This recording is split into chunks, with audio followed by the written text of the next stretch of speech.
Hello everyone, welcome to Ann Maria YouTube channel. നമ്മുടെ അഭിമാനമായി മാറിയ പാമ്പൻ പാലം പ്രധാനമന്ത്രി ശ്രീ നരേന്ദ്രമോദി രാജ്യത്തിനായി സമർപ്പിച്ചു കഴിഞ്ഞു. ഈ പാമ്പൻ പാലത്തിൻ്റെ ചരിത്ര വഴികളിലൂടെ നമുക്കൊന്ന് കടന്നുപോയാലോ? Welcome to the video. തമിഴ്നാട്ടിലെ രാമനാഥപുരം ജില്ലയുടെ ഭാഗമായ പാമ്പൻ ദ്വീപിനെ പ്രധാന കരയുമായി ബന്ധിപ്പിക്കുന്ന പാലമാണ് പാമ്പൻ പാലം. പാമ്പൻ പാലത്തിൻ്റെ ചരിത്രത്തിന് ഇന്ത്യയിലെ ബ്രിട്ടീഷ് ഭരണത്തിൻ്റെ സുവർണ കാലത്തോളം തന്നെ പഴക്കമുണ്ട്. പാക് കടലിടുക്കിന് കുറുകെ പാലം നിർമ്മിക്കാൻ ബ്രിട്ടീഷുകാർക്ക് പ്രചോദനമായത് ധനുഷ്കോടിയും ശ്രീലങ്കയുമായുള്ള സാമീപ്യമാണ്. രാമേശ്വരത്തിൻ്റെ ഏറ്റവും കിഴക്കുഭാഗത്ത് സമുദ്രത്തിലേക്ക് നീണ്ടുകിടക്കുന്ന തുരുത്താണ് ധനുഷ്കോടി. ഇവിടെ നിന്ന് ശ്രീലങ്കയിലേക്ക് കടലിലൂടെ 16 കിലോമീറ്റർ ദൂരമേയുള്ളൂ. ചരക്കുകളും മറ്റും ദക്ഷിണേന്ത്യയിലെ പ്രധാന കേന്ദ്രങ്ങളിൽ നിന്ന് ധനുഷ്കോടിയിൽ എത്തിക്കാൻ ഏക തടസ്സം പാക് കടലിടുക്കായിരുന്നു. 1914 ഫെബ്രുവരി 24 പാലം നിർമ്മാണം പൂർത്തിയായി. South Indian railway company MD ആയിരുന്ന നെവിലെ പ്രീസ്ലി ആയിരുന്നു ഉദ്ഘാടകൻ. വൈറ്റ് എന്ന ഇംഗ്ലീഷുകാരനായിരുന്നു പ്രോജക്റ്റ് ഓഫീസർ. കപ്പലുകൾക്ക് കടന്നു പോകേണ്ടിയിരുന്നതിനാൽ നടുഭാഗം കപ്പൽ ചാലിന്റെ വീതിയിൽ ഇരുവശങ്ങളിലേക്കുമായി ഉയർത്തി മാറ്റാവുന്ന രീതിയിലാണ് പാലം രൂപകൽപ്പന ചെയ്തത്. അന്നത്തെ സാങ്കേതിക വളർച്ച വെച്ച് നോക്കുമ്പോൾ അത്യാധുനികമായിരുന്നു ഈ ലിഫ്റ്റ്.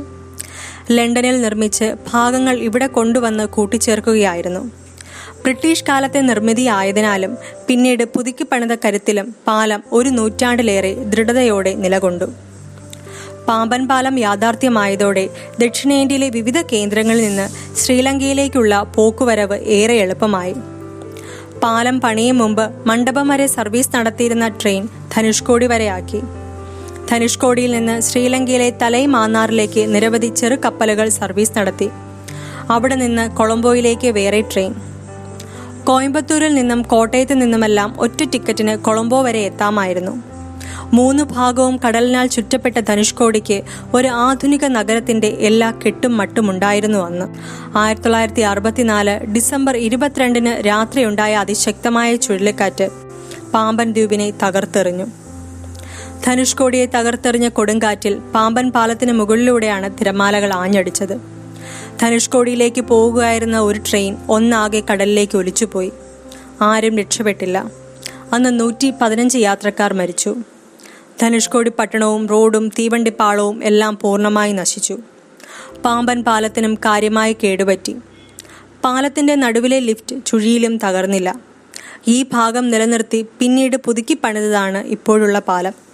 ദുർഘടമായ കൊങ്കൺ പാതയും ഡൽഹി മെട്രോയും പണിയാൻ നേതൃത്വം വഹിച്ച ഈ ശ്രീധരനാണ് പാമ്പൻ പാലവും പുതുക്കി പണിയാൻ നേതൃത്വം വഹിച്ചത്.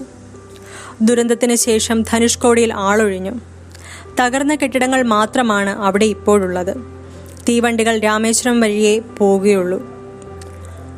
തിരയിൽപ്പെട്ട പാസഞ്ചർ വണ്ടി കടലിലേക്ക് മറിഞ്ഞ് അന്ന് തകർന്ന റെയിൽവേ സ്റ്റേഷന്റെയും പാളത്തിന്റെയും അവശിഷ്ടം ധനുഷ്കോടിയിൽ ഇപ്പോഴുമുണ്ട്.